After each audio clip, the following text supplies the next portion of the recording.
Welcome to our program on Kardec Radio.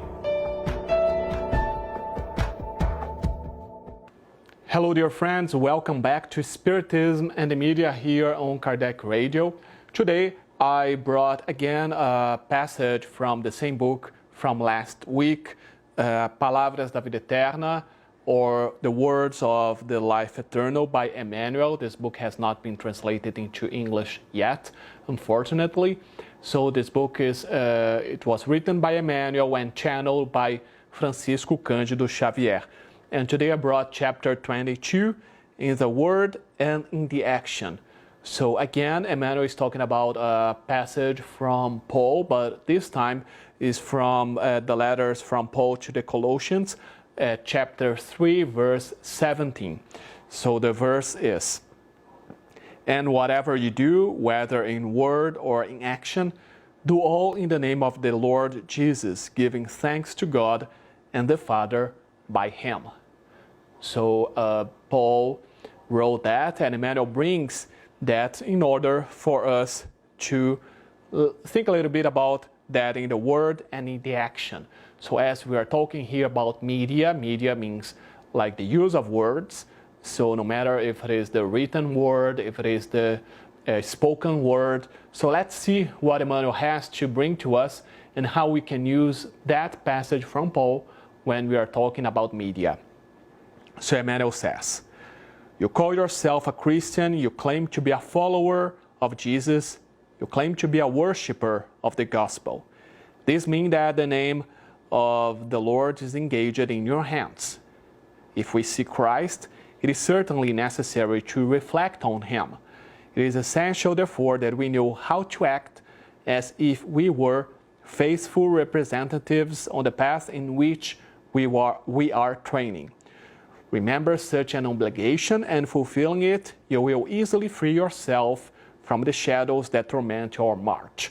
So the first point that we can see here, so Emmanuel is saying, okay, if we call ourselves followers of Christ, if you call ourselves Christians, that means that we should follow Jesus, follow the Christ everywhere, no matter the activity that we are doing. So there's no such a thing, okay, I am a Christian inside the Spirit Center, for example, but when I go to the supermarket, I won't act according to Jesus' teachings, or when doing any other activities. In some activities I can choose to follow those teachings, in others maybe I won't follow that right now. No, he's saying that we have this responsibility of following Jesus wherever we are, in whatever activity we are doing. So this comes as well when we are talking about media, when we are writing, when we are on social media, when we are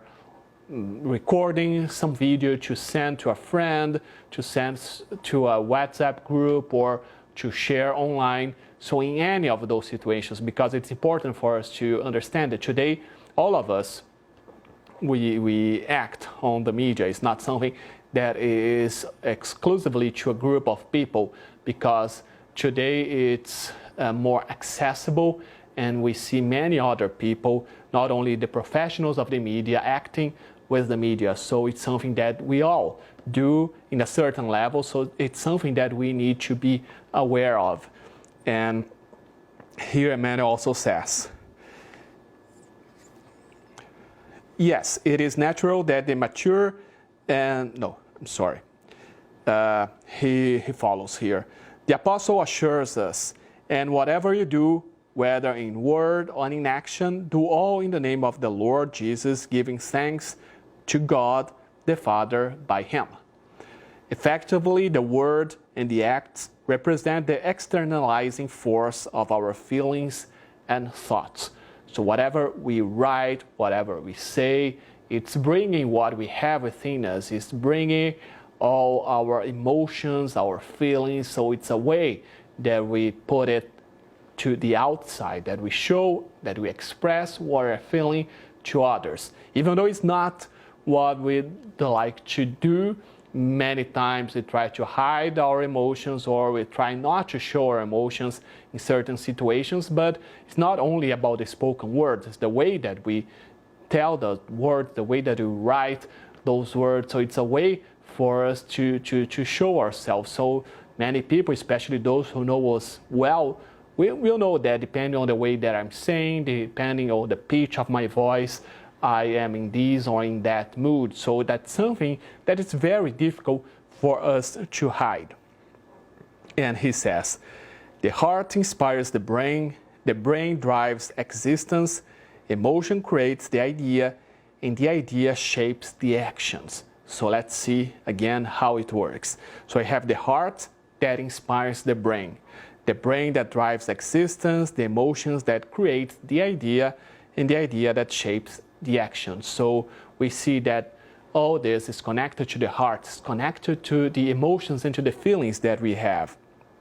And that's why Emmanuel says, it is necessary, therefore, to feel with Jesus so that we learn to reason and serve with him. So to feel with Jesus, so to have this heart connected to Jesus, so all our actions will be according to Jesus' teachings and to Jesus' examples. It is necessary, after that. Does anyone suggest the extent of evil speaking in the web of prejudgment? Is there anyone who calls us to contemplate the wounds and scares of others? Do disagreements and hurt arise in our field of actions? So like he's saying here, for example, gossip. We can connect gossip to that. The evil speaking, someone who calls us to contemplate the other's wounds. So even though we are not gossiping, but we're involved in that. So those are some ways that we act. They're not connected to Jesus' teachings. Let us use the word along the lines of the Sublime Benefactor, helping for the good of all among goodness and forgiveness. Our attempt to retaliate for unexpected offenses. Do we suffer slander, defamation, and persecution? Do we suffer from intimate disenchantment or disgust and anguish in the family temple?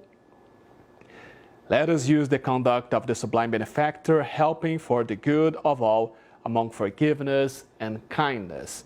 So no matter in which situation we are, if we are the ones who are hurting others, or if we are the ones who have the wounds, because basically and usually we are in both situations, let's always remember Jesus' teachings and apply that in our life, because we know our actions many times, even if we hide from ourselves our feelings, by analyzing our actions we can know what's happening inside our hearts, and we can know if our heart is connected or not to the heart of Jesus. So that's something that Emmanuel is explaining here to us and asking us to do that exercise in our daily lives. Wherever you go and with whomever you go, seek the luminous side of creatures, mobilizing pure love, so that you are truly in the company of the excellent cultivator, purifying the threshing floor of the world. It is not enough to declare our status as apprentices of the master of the masters. It is essential that we are really with him, to collaborate with him in the constructions of a better life.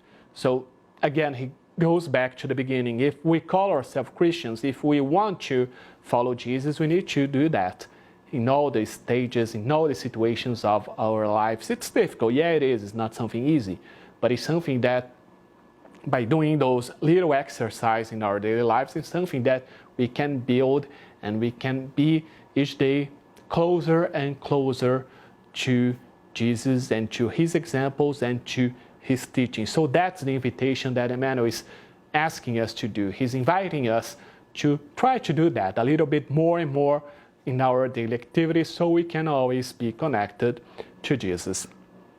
And so just to finish our meeting here, I read a passage from the book Happy Life by Joana de Angelis, channeled by Divaldo Franco.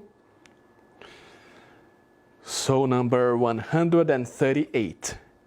Be a suitable friend, knowing how to act discreetly and uprightly toward those who have chosen your friendship.